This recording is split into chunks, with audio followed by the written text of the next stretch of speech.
The broadcast is now starting. All attendees are in listen-only mode. Hi, everyone. Thanks for joining us today for our 30 on Thursday, Best Practices for Protecting Your Organization from Security Breaches in Office 365. Just a little bit about Protiviti before we get started. Protiviti provides consulting solutions in finance, technology, operations, data, analytics, governance, risk, and internal audit to our clients through our network of more than 70 offices in over 20 countries. Our full-service software solution teams provide consulting and on-demand support for SharePoint, Office 365, Salesforce, Nintex, Sitecore, Kentico, SQL, and .NET. Our next webinar will be March 22nd, Moving to the Modern Workplace, and you can get that.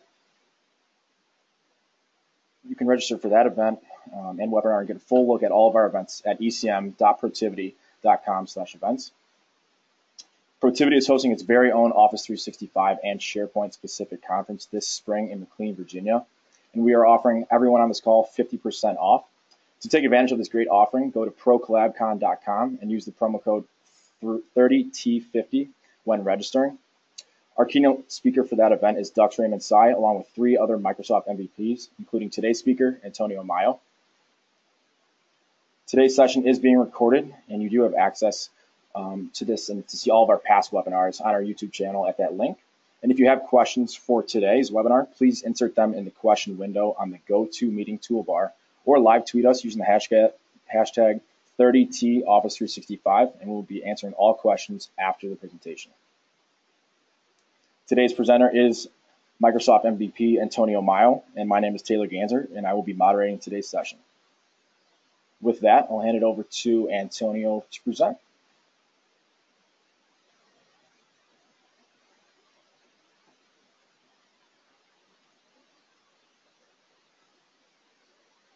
Thanks, Taylor.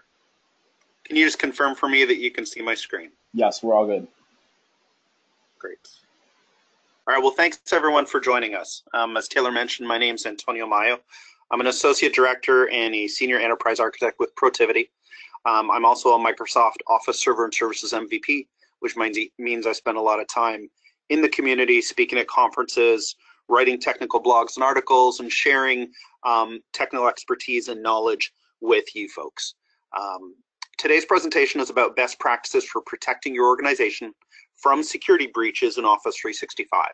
Now, this is a really large, broad topic. There's a lot we could talk about here. Each individual item I'm going to go through could have its own full webinar about it. So I'm going to jump right in. I'm going to share a lot of information with you. Please do follow up with questions. My contact information is here as well. Please feel free to reach out to us afterwards, and I'd be happy to answer any questions that I might not get to today. Now, I wanted to start off talking about the types of security breaches that we see.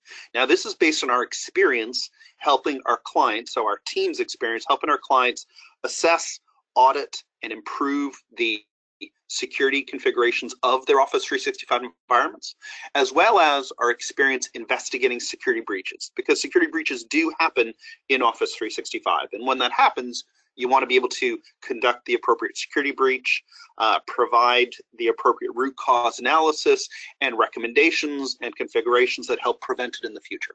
So the content here that we're going to share is based on that experience, and I've tried to make it very much focused on Office 365. But let's focus first on the types of security breaches that we see. So looking at this from a high level, the first one that we see is typically from the external threat actor. So this is your traditional hacker, or it might be from malware that is somehow introduced into your environment, which originates from what we typically call a hacker or an external threat actor. There is also the insider threat. So these are insiders, people within your organization who potentially steal or remove or intentionally leak data for some particular purpose. And then finally, there's the inadvertent or accidental data leak. And this tends to be our most common type of security breach. Employees that are really just trying to do their job, often they're trying to do the right thing. They might not necessarily know what the right thing is, but in the course of doing their job, they accidentally leak some data from the organization. Now, if we look at these in a little bit more depth and talk about how does a security breach actually happen in each of these three cases. And I'll apologize to everyone. I do have a bit of a cold, so if my voice sounds a little croaky, you'll understand why. So when it comes to the external threat actor, these are your traditional attack vectors. So they typically happen in Office 365 through phishing attacks, so phishing emails, through compromised credentials, or through personal devices that don't have the appropriate security policies or enforcement of security policies in place. Now we're going to get into more depth on all of these, but let's continue through here. When it comes to the insider threat, this often happens because people have been assigned more permissions than they actually require. They might occur because of folks changing roles within an organization and that event not requiring their permissions to be reset. So if you think of the example of someone moves from one department to another and they still have permissions to access content from their previous role that they should no longer have access to. So those types of scenarios. They can come from insufficient configuration of security controls and insufficient configuration of monitoring or alerting controls as well. When we look at the inadvertent or accidental data leak, and keep in mind that a number of these do overlap, and these are really meant to be the most common scenarios that we see. The accidental data leak often comes from a lack of definition or a lack of training for data security policies. They might also come from a lack of enforcement of those data security policies. So even if you've defined data security policies, you may have employees that don't know what they are. Maybe they've forgotten their training. Maybe they only got their training when they first joined the organization and it's 5 years down the road and they haven't had a refresher training. And they're just trying to do their job and there's no mechanism in place to actually enforce those data security policies. It can come also from undefined or inappropriate sharing practices. So if you haven't defined what the corporate security policy is for sharing content internally, it's really difficult to know, how am I supposed to share content? Who am I supposed to share it with and not share it with? And sometimes those policies don't necessarily match the policies of the business or what the business is trying to achieve. So you do have to make sure that those policies align with the goals and objectives of the business. Sometimes these occur due to forgotten content or permissions. This is the classic site sprawl issue for SharePoint, or permissions that are unique, broken inheritance across a large SharePoint environment that have been forgotten over time. They can come from assigning people more permissions than they actually require. This is the traditional issue of giving everybody full control in SharePoint because they'll be able to access their content if you do that, and not really understanding the difference between the different permission levels or what's the permission level that someone actually needs. And then employee turnover as well. There are cases that we see where employees leave an organization and administrators forget to deactivate their account or forget to assign access to their account to the appropriate individual internally, and those accounts sit around over time. Now, if we focus on each one of these for a minute, I'm going to give you some examples of how these happen, and then we'll translate that into what mechanisms can I use in Office 365 to actually protect against these. So let's start with the external threat actor. Now, if we look at those, the classic attack vector there is the phishing attack. So let's imagine we have a company called Trusted Company. And that trusted company works with external partners. They have many external partners that they work with because it's just part of their business. Sometimes those companies are large organizations. Sometimes they're medium-sized organizations. Other times they're really small companies, maybe a mom and pop shop. And sometimes they're individual contractors that work out of their home, right? And in many cases, we see Trusted Company actually give these partners an account into their Office 365 environment. And that's how they actually collaborate with those partners. They actually enable an account for them in the Office 365 tenant, and they manage that account for them. Okay, and things move along well. Those partners collaborate, and the Trusted Company is doing business effectively with their partners. Now let's envision we have an external hacker, external threat actor somewhere in the world. We don't know where they exist due to the, of course, worldwide access to things like Office 365. Those attackers can be anywhere in the world. Now let's say that external attacker does some research. They do what's called OSINT, or open source intelligence. essentially using internet searches, researching trusted company, Googling trusted company, learning all they can about a trusted company and any information they can find about the executives at trusted company or partner managers at trusted company or information about how trusted company does their business. They use that information to craft a phishing email. In that phishing email, let's say it gets sent to the smaller partners of trusted company, because it is actually relatively easy when you actually put your mind to it to through just searching on Google, searching other sources to find out who are the partners of trusted company and looking at, all right, what are the size of those partners and focusing only on the smaller partners because they're less likely to have good security practices in place. So let's say external threat actor here crafts a nice phishing email, sends it off to those partners. That phishing attack might look something like this. Dear valued partner, trusted company is a leading provider of whatever cool thing we do. We value our relationship with our trusted partners. In order to maintain our partnership in good standing and allow you to collaborate securely with our sales team, our corporate policies require all partners to complete the trusted company partner training program. Don't delay. Your deadline to completing this is June 1st, 2018. Click here to get started, right? And you can easily craft an email like this and make it look like it's coming from trusted company. You can very easily find out who the partner manager for trusted company is and actually insert their name and their address and so on in here. So we've seen examples of these that look very authentic. Now, when you do that, the actual phishing link is embedded in the email, right? That's what that get started link is. Clicking on that link will download malware to the partner system. It's actually quite easy to craft that malware, to craft these emails if you have something like Metasploit, which has packages of malware that you can choose from and have those packaged up and downloaded when someone clicks on that phishing link. The partner system can relatively easily get compromised through that, especially if they're a smaller organization and perhaps they don't have the expertise or the tools in place to manage how they work with their clients. The attacker can, once those systems are compromised, find the credentials for partner4 at trustedcompany.com or whatever partner account Trusted Company has given them. And once they have those credentials, they now have access to a mailbox and to an address book at Trusted Company. They can then use this information to email other folks within Trusted Company, to send them a phishing email that perhaps is crafted a little bit differently. Perhaps that phishing email to other folks within Trusted Company has a link that sends an internal employee to a website that looks just like the Office 365 login page and asks the user to log in to confirm something.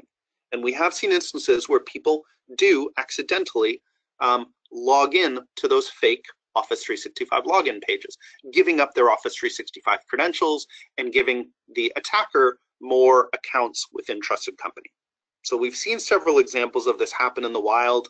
Another quick example, external actor here, they can also target people right within Trusted Company. It's relatively easy to find out who are the executives in Trusted Company, what's their contact information, what's their role, and essentially to flood the company with phishing emails that try to get the executive to give up their own credentials. Now, once they have those credentials, and again, we've seen several instances here where a phishing link will actually download some sort of script to the person's system. There are several firewalls out there, very popular firewalls that are not blocking things like old school VB scripts. Those VB scripts can dynamically create a PowerShell script in memory and execute that PowerShell script. That PowerShell script can run under the credentials of the currently logged in user. And when you have your own Office 365 account, you actually have PowerShell access to your own mailbox. And we've seen attacks where that type of privilege is leveraged to create inbox rules in your mailbox automatically. Inbox rules that will forward your mail outside the company or delete specific emails. Again, this is a very common attack vector for external threat actors. And once they have compromised credentials, they then have access to accounts within Office 365, They start to explore those user mailboxes and look for usually financial information. Okay. The personal devices with insufficient security policies, that tends to be the traditional, a device gets stolen and someone doesn't have a code to access that device. Perhaps they don't have other security protections on their device, and someone is able to access information within Office 365 just by opening up the mail on a personal device. Now let's look at insider threat. This is cases where people have more permissions than they're required, someone changes roles and their permissions are not reset. You don't have sufficient security controls or monitoring or alerting.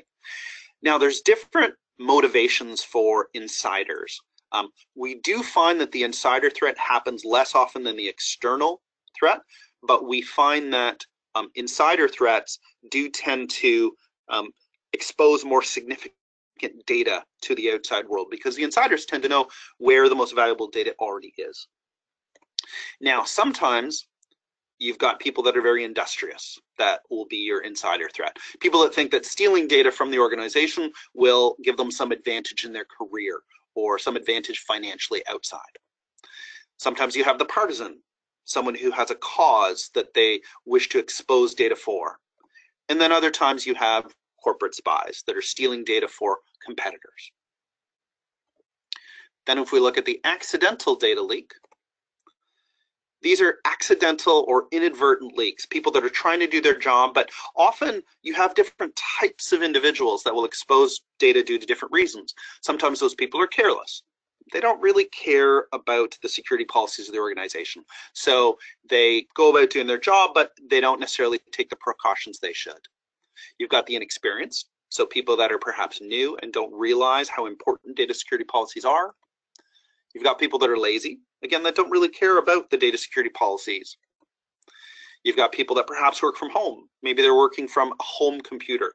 Perhaps they're distracted at home, and as such, they might miss some security policy that they should be following. You've got people that are new, people that are perhaps new to the corporate world or new to the organization and that are not familiar with the data security policies that are in place.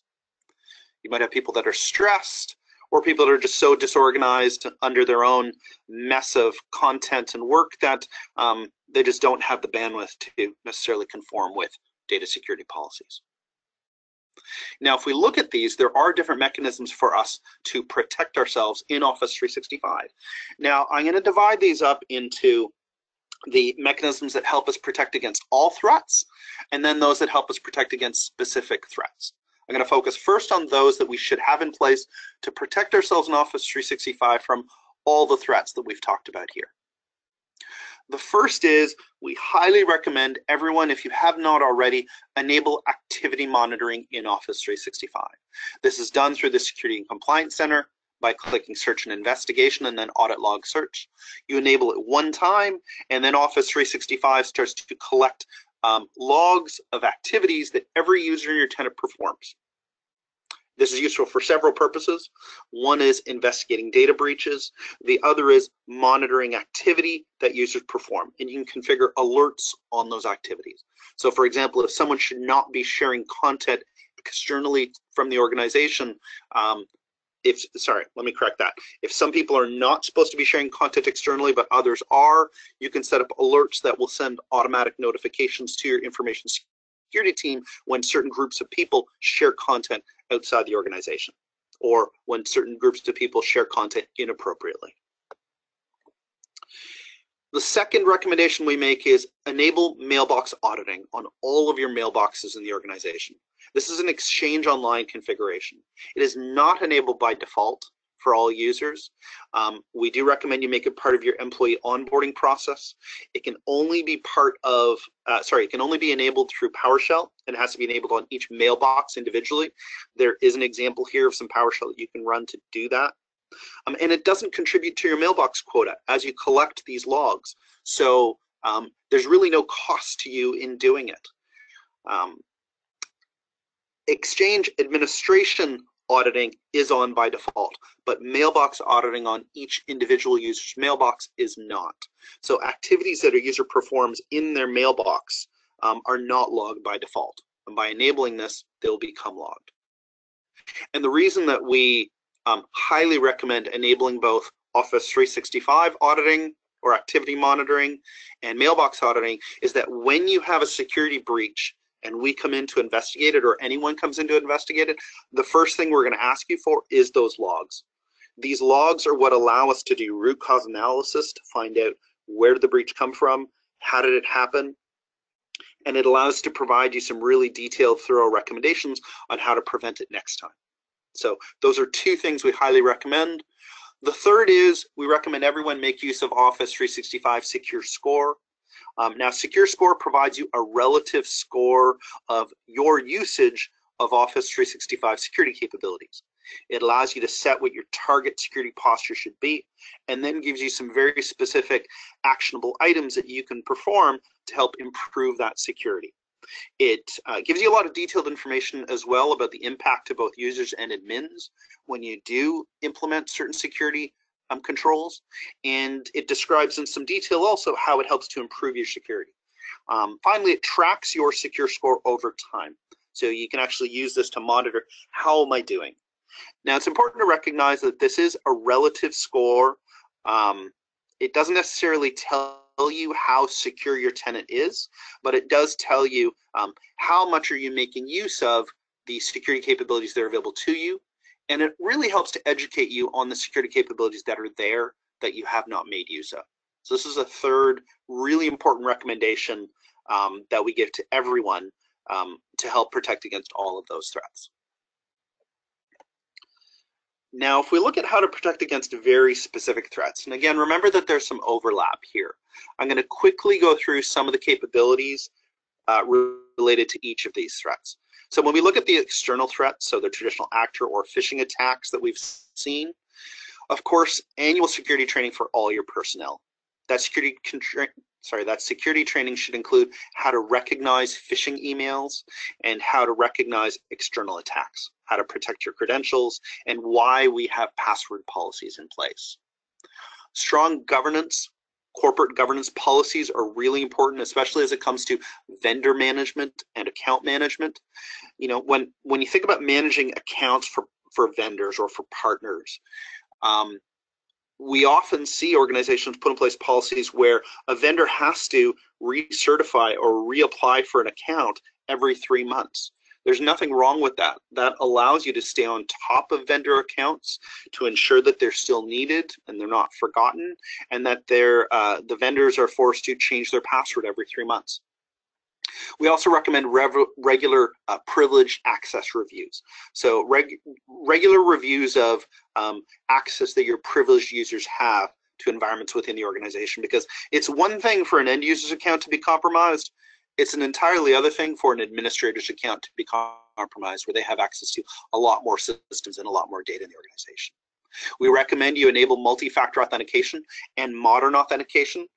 Multi-factor authentication so that if a user's username and password are compromised, you know, that second factor of authentication is still required to log into their account. So that goes a long way towards protecting against the external threat actors. Modern authentication, we also believe is important because it extends that multi-factor authentication and the more robust ADOL authentication to all of the clients in Office 365, including things like PowerShell. It does prevent you from using some of the older Office clients, though. So if you think about Office 2010, Outlook 2010, those no longer work when you enforce modern authentication. So although it's a recommendation and an important one, it's important to understand the ramifications of implementing it as well. We recommend enabling client rules forwarding block. So that's a new feature that came out probably mid last year to Office 365 that allows you to block any mailbox rules that will forward mail outside the company. Now that is a tenant-wide configuration that applies to all mailboxes, so it does prevent people from having inbox rules that they may find convenient today. But personally, I think that the value of preventing mail from getting forwarded outside the company when an attacker is trying to get your email, I think that outweighs the convenience of inbox rules forwarding outside the company. We recommend you review the Azure security reports on a regular basis. There are some great reports there that show you sign-ins by IP address, sign-ins from risky IPs, users that have been flagged for risk, or elevation of privileges that have happened. One common attack that happens is when a phishing attack is successful and an end user's credentials are compromised, an attacker will try to elevate those credentials to an administrator so that they can get access to more resources within the organization. So it's important to know that those reports exist and to review them on a regular basis, usually a weekly basis. Sign-ins from IP address can show you when you're having people trying to sign into your tenant from countries where you don't necessarily do business, that are perhaps well known for attacks such as this. We recommend subscribing to Advanced Threat Protection, or ATP. This has some great features available in terms of safe links and safe attachments. Safe attachments will actually detonate attachments and emails in a sandbox and make sure that they don't contain malware before the end user gets to open them.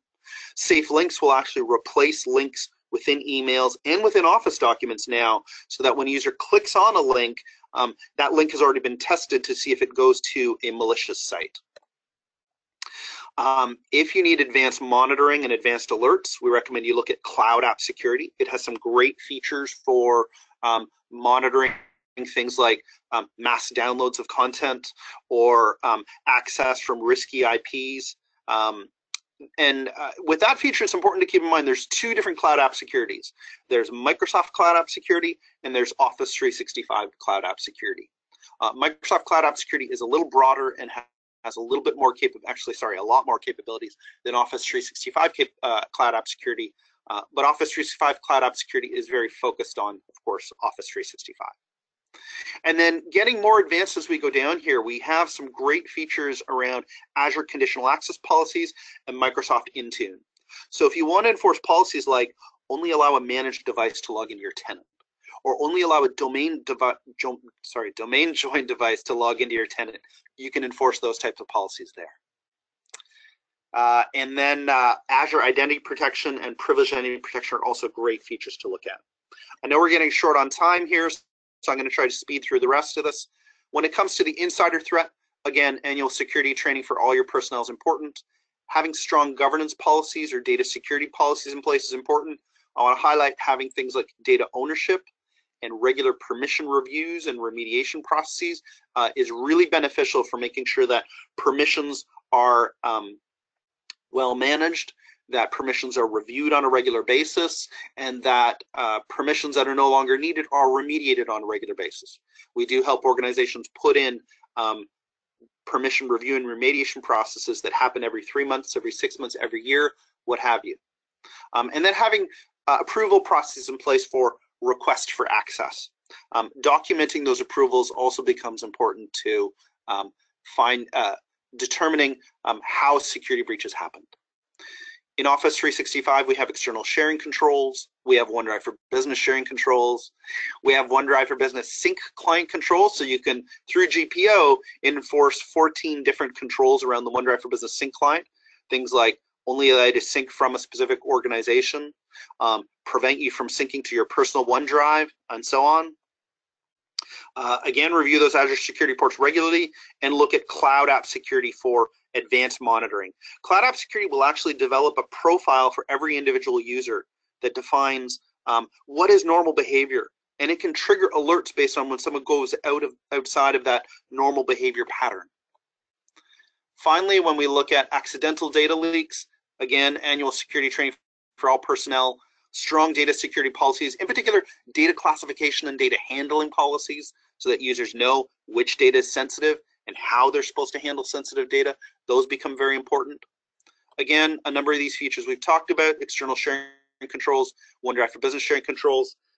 Data loss prevention is important for identifying where sensitive data exists within the organization, credit card numbers, social security numbers, and so on. And then alerting policies, Cloud App Security again. And finally, I'll just say, as you put in place these various security policies and controls and features, understanding what licenses are required for each feature is important. It's not trivial to figure out what license you actually need. but it makes a big difference when you're trying to put in place a feature like conditional access and you don't necessarily have a license that enables you to do so. And finally, I know we're right at time. Maybe we'll just see if there's a question or two that's important or that really stands out, Taylor. Sounds good. Thank you, Antonio. We've also had some questions about whether the slides are going to be sent out. And yes, the slides will be sent out either tomorrow or Monday. And again, just to reiterate, the recording will be on our YouTube channel. The first question that came through is, how do admins monitor the security of Office 365 deployments? So monitoring the security of the deployments is using a number of the features that we just talked about. So things like Secure Score allows you to know which security features you're using. So for example, it'll evaluate, are you using multi-factor authentication? It'll also evaluate if you're using it only on part of your user population or all of your user population. And it'll adjust your score based on that. So that's one great feature. And then those Azure security reports also become really important for understanding, do you have people logging in from risky IP addresses, people logging in from outside of the organization, or from countries where you don't do business? Got it. Next one. Does everyone have access to enable activity monitoring, or is it just the administrator? So enabling activity monitoring is done by the administrator, and it's just done one time. It's done the very first time, and then after that, it'll just start collecting activities for all of your users and all your administrators. Okay, and last one. Does every Office 365 tenant already have the Secure Score feature, or is it something we need to add on? Nope. So that's a great question, actually. Every Office 365 tenant has access to Secure Score. There's no additional cost for it. I think you have to have an E3 license or above. Actually, I have to double check that. It might be available with the E1 license as well. That's one thing I'm not positive on, but it is available if you have E3 or above. It may also be available if you have E1. I will double check that actually and post something to my blog about it, but there's no additional cost for it. Okay, great. Well, those are all the questions that came through. We want to thank everyone for attending today's session, and thank you, Antonio, for a great presentation. We look forward to seeing everyone at our next session on March 22nd, and have a great day. Thanks, everyone. Bye-bye.